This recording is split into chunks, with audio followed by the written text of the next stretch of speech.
Hi everyone, hope you all keeping well. My name is Naomi Ekanaika. I'm a mother of three children. My sons are 19 years old and my daughter is 8 years old. Today I want to talk to you about our inclusion story, about how we began and how step by step, how we were able to have inclusion for our sons. My story is my own, so it is special to me. The journey was very difficult, very hard, but I found some help on my way. So I want to share with you and encourage you so that you will have some encouragement as you begin your journey. I know lots of mothers and fathers who begin their journey for school, for different community things, for work, for volunteer events, for your son and your daughter's future. So I just want to encourage you and tell a little bit of how and what we went through and how it helped. So my sons are now 19 years old. They have finished high school. They graduated from high school and now they are on the process of looking for jobs and volunteer things and being involved in the community and being part of the community. And all this helped for them to be at this stage because we started early.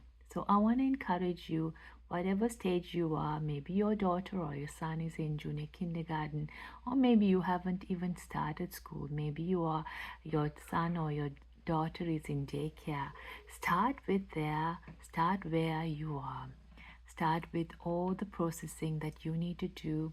Fill out all the forms for all the funding things that you can find, and also find community things that you can be involved free of charge. And so many organizations around that can help you and support you in your journey. One organization that really helped us with our inclusion journey is called the Extended Family. This is a beautiful organization where they support you with school coordination and support as you go for a PRC meeting, different meetings, just to support your son or your daughter in school, and also the other things that you and I can be involved in the community. So uh, when I was a young mother with two sons, when I got the diagnosis, I can still remember the office that I went to, the doctor's office, how me and my husband went, and one by one they looked at the boys and examined the boys and found the diagnosis and informed us. When they informed us, it felt like very difficult, downcasting, and sad, and but he gave me a one-page list of organizations that can help. So one of those organizations was called Surrey's Place, because I live in Scarborough, Toronto area, and there is some more organizations called Carey's Place. Depends on different region, but my Ontario, Toronto region, for us it was Surrey's Place. So I registered them there, and then you will get to know more information about APEA programs and different things where you need to be on waitlist.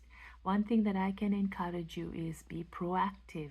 Look out for all these things that you need to register and be on waitlist, because if you don't get into the waitlist, it might delay your son's funding or the opportunities that can happen.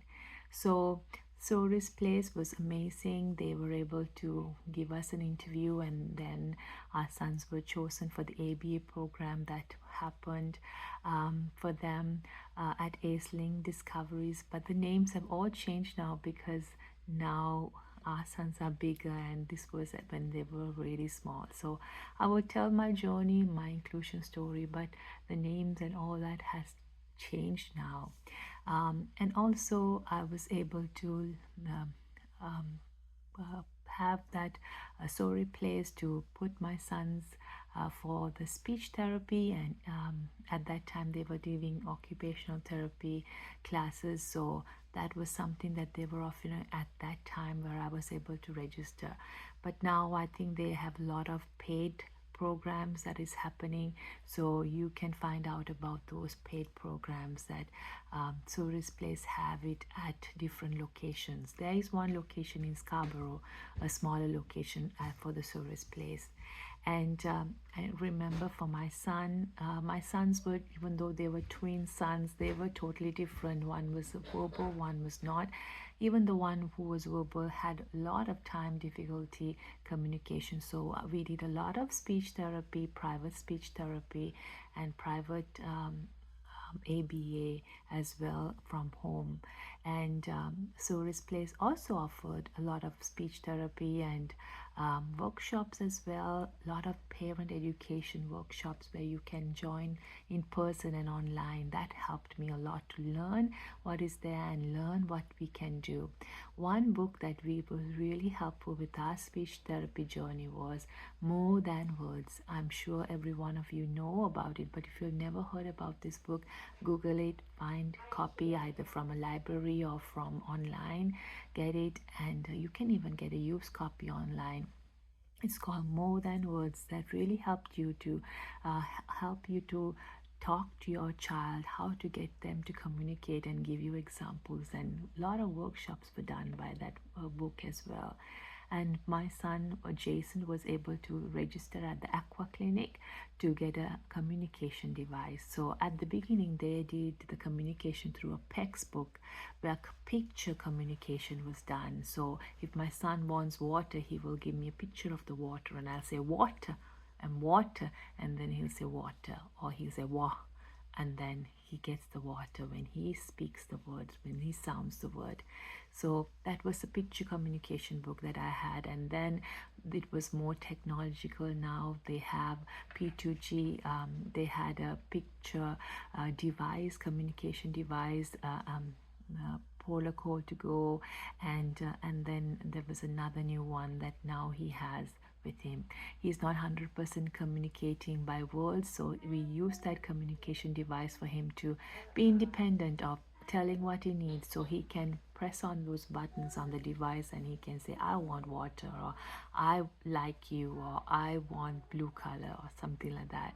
So I still have speech therapy happening even at the age of 19, because I found it valuable. From all the therapies that we did, speech therapy was really valuable, because if you can communicate, you can really go through life and life can be a lot better. So I want to encourage you, so register for this place called Surrey's Place, and then you will be able to get all the information of all the new things that are happening. So register. When the doctor gave me a list, another place that was Geneva Center for Autism. So that also was an organization that helped the parents to learn a lot of things about different things. What is autism? What can you do as a parent? What can you get from the community, and all these things? So they had respite services at that time. I think it's not there anymore, but there I was able to get a support worker, hire a support worker who has already done the police check, So that was something that was really helpful for me from Geneva Center for Autism. And also register for the Autism Ontario.com,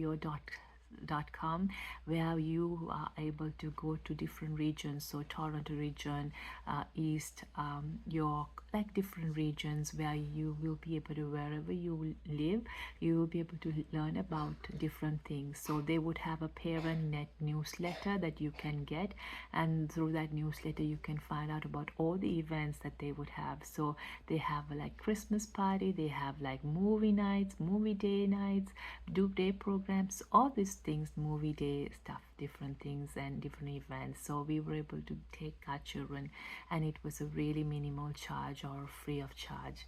And also they have a funding program that is for Autism Ontario, March break funding and also summer break funding.